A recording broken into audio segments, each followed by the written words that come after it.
I learned a long time ago that corporate survival isn't about being the loudest person in the room. It's about being the smartest. The one who watches. The one who waits.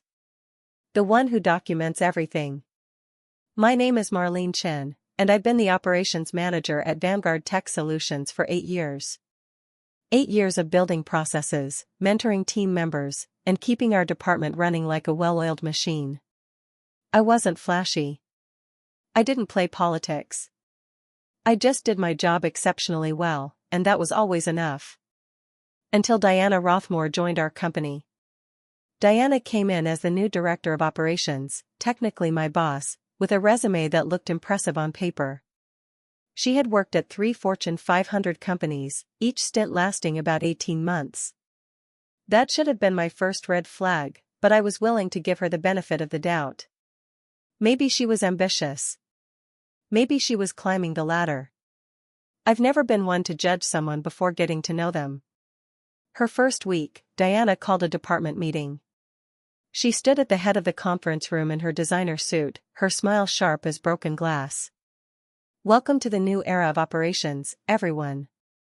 I'm here to shake things up, streamline our processes, and cut the dead weight. Some of you will thrive under my leadership. Others?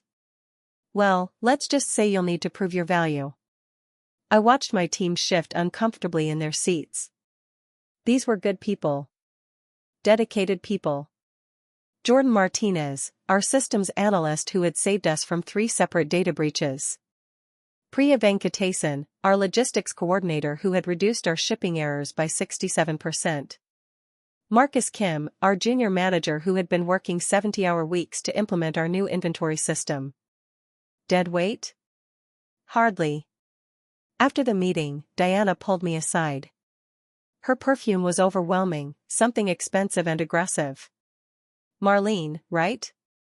I've been reviewing your file. 8 years in the same position. That's quite a long time to stay stagnant, don't you think? I kept my expression neutral. I prefer to think of it as expertise, Diana. I know this department inside and out. She laughed, a sound like ice cubes in an empty glass. Well, we'll see if that expertise is still relevant. Things are going to change around here. The changes started small. Diana began having private meetings with my team members, one by one. She'd close her office door, and they'd emerge looking shaken. She started saying herself on every email, questioning every decision, demanding justification for processes that had worked perfectly for years. When Jordan requested time off for his daughter's surgery, Diana denied it, citing a non-existent blackout period. When Priya suggested a vendor who could save us $40,000 annually, Diana shot it down without review, then proposed the same idea 2 weeks later as her own innovation. But I stayed calm. I documented everything. Every email, every meeting note, every decision. I created a private folder on my personal encrypted drive at home. Call it paranoia, call it experience, but I've seen this movie before. Different actors, same plot. I also started having casual coffee chats with Marcus from IT security.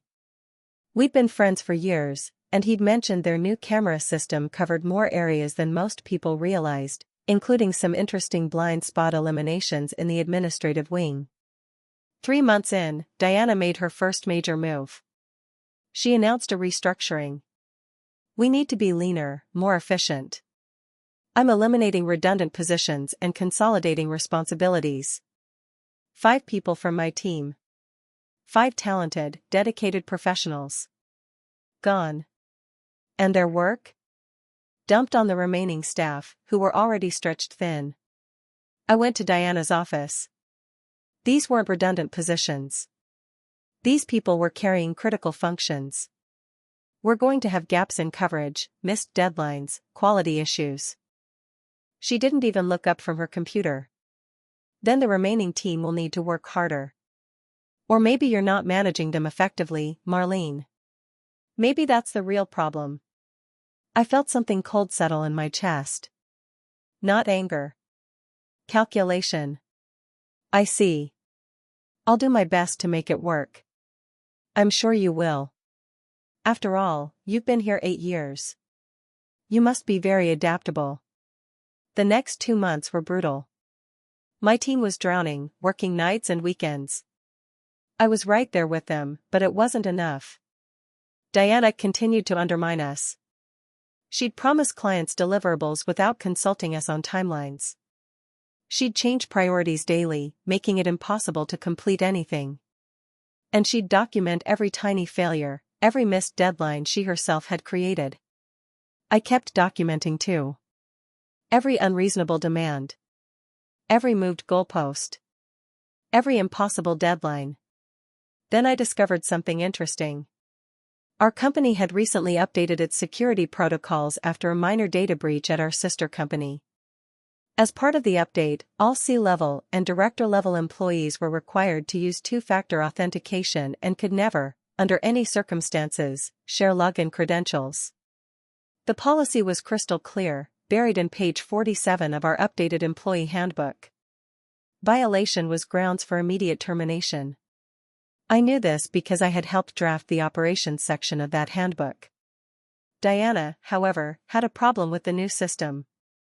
She found the two-factor authentication annoying, especially when she wanted to work from her vacation home in the Hamptons.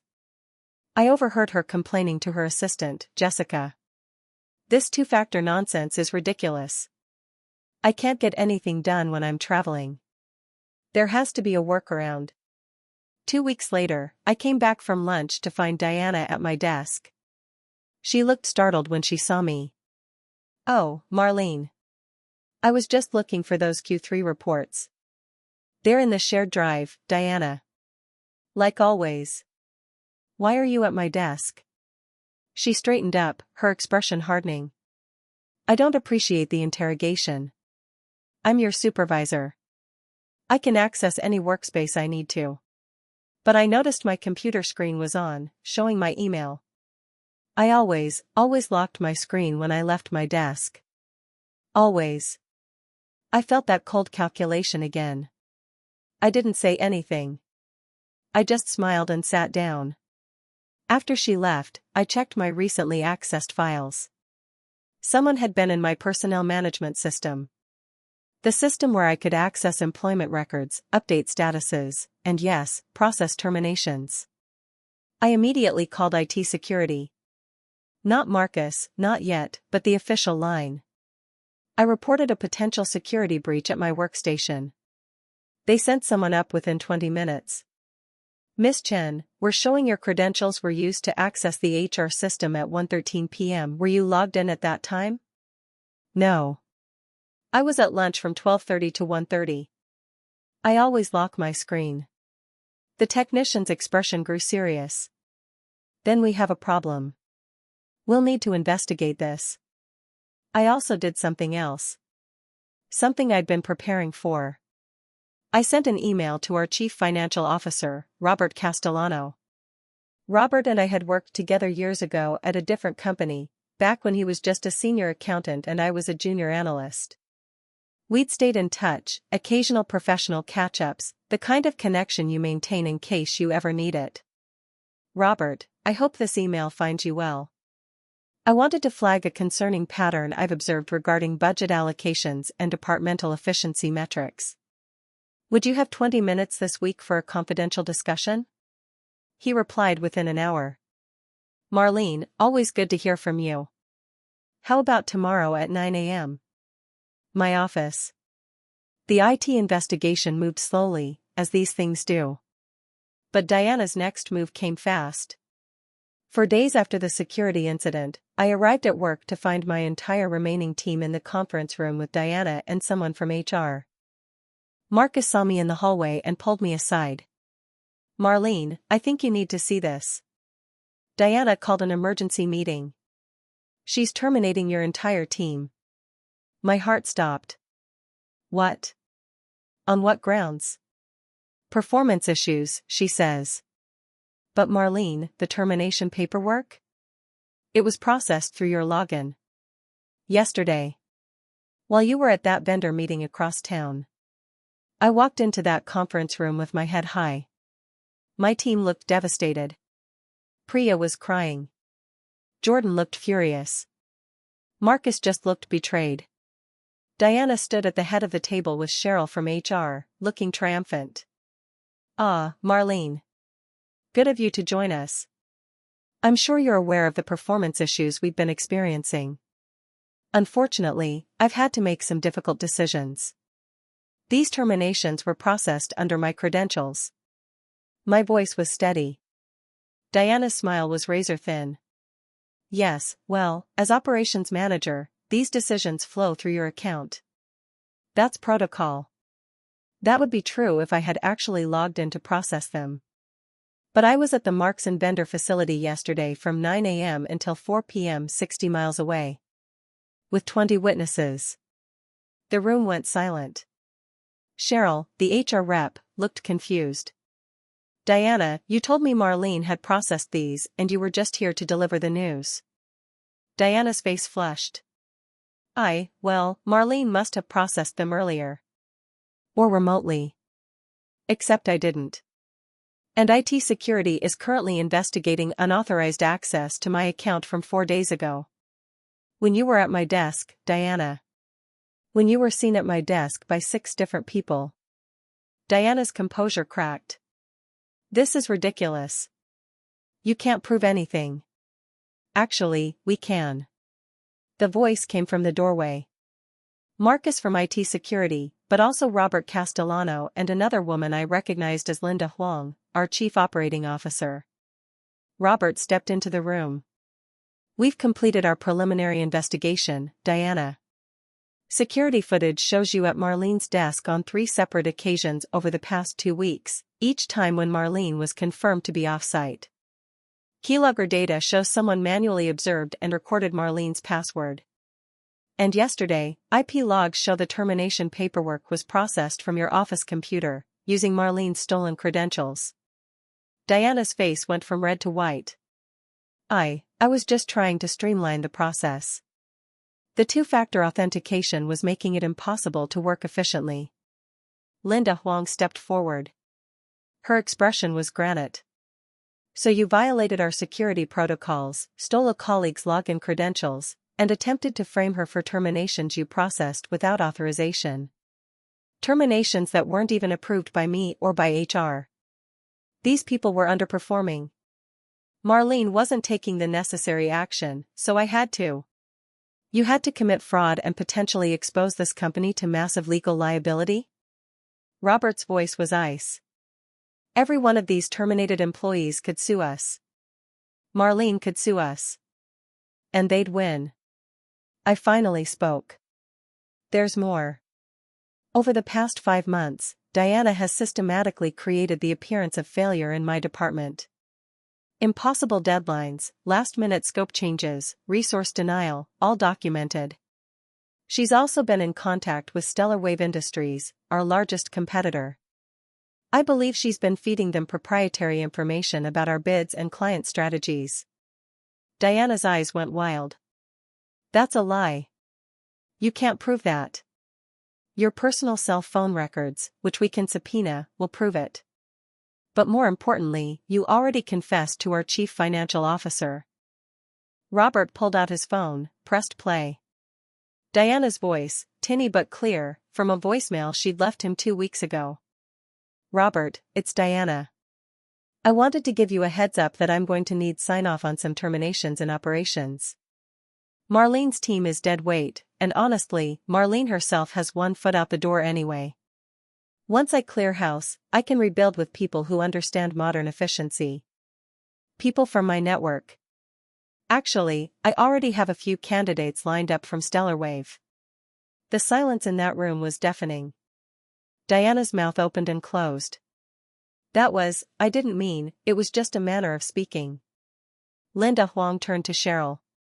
"Diana Rothmore is terminated effective immediately. Security will escort her out. We'll need to conduct a full audit of all her activities. Marlene, your team's terminations are nullified. They never happened." I watched Diana's face as the reality crashed over her. Security was already at the door. Her carefully constructed house of cards collapsed in minutes.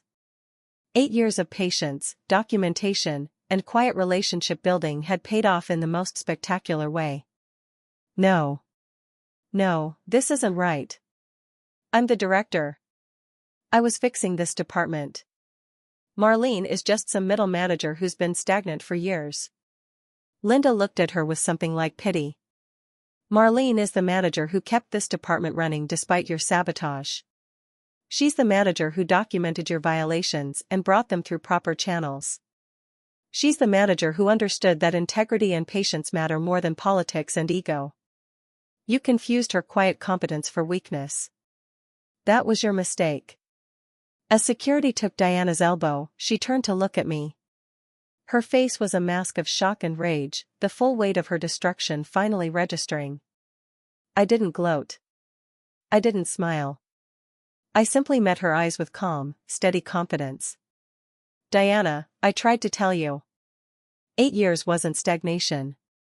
It was mastery.